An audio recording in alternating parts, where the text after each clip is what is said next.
The story of vengeance that shook the world. I spit on your grave. Hello everyone. Today I'm going to tell you a story that will force you to think 100 times before you can find peaceful sleep. This is the tale of Jennifer Hills, a woman who answered the most horrific, inhuman crime committed against her, with the most savage and calculated act of retribution in history.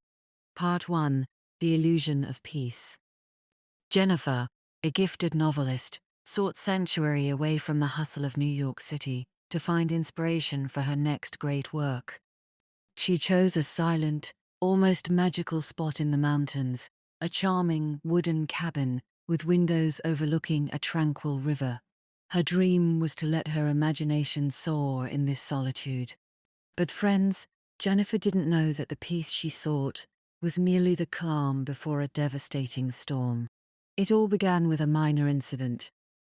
While stopping for gas in her vintage car at a small station, her urban independence and beautiful car rubbed the local men the wrong way, especially Johnny. When her car alarm briefly went off, Johnny perceived it as a deliberate insult. This small spark of humiliation ignited a massive fire of hatred in Johnny's mind. He, along with his friends, Andy, Stanley, and the weak-willed plumber Matthew, concocted a vile plot to teach this beautiful outsider a lesson. Part 2: The soul-crushing attack and betrayal. And then came that night. Under the cover of darkness, Johnny's group descended upon Jennifer's cabin like wolves. They dragged her out and subjected her to a non-stop, barbaric assault. Her screams were buried in the blackness of the forest, and no one came to her aid. But here is the most terrifying twist in the story. Instead of stopping the atrocity, the local sheriff Storch sided with the criminals. Yes, friends, the man whose job was to uphold the law actively participated in the crime.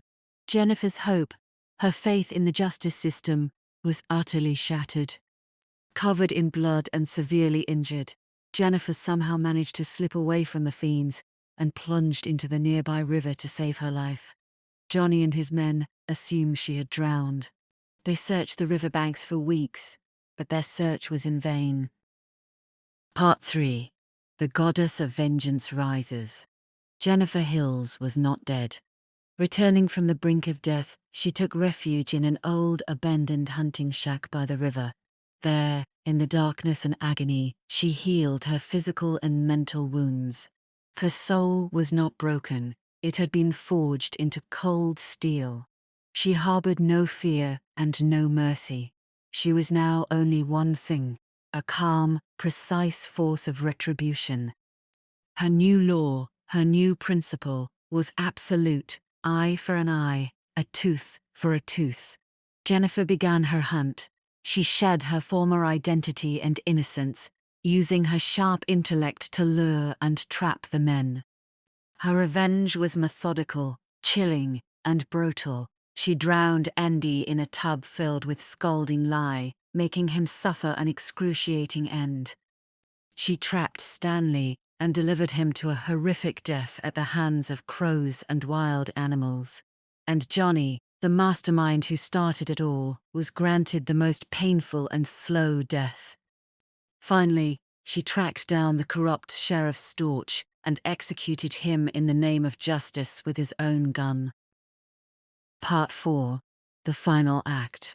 After completing her retribution, Jennifer cleverly manipulated all the evidence to pin the murders on the poor, simple-minded Matthew, who was subsequently arrested by the police as the prime suspect.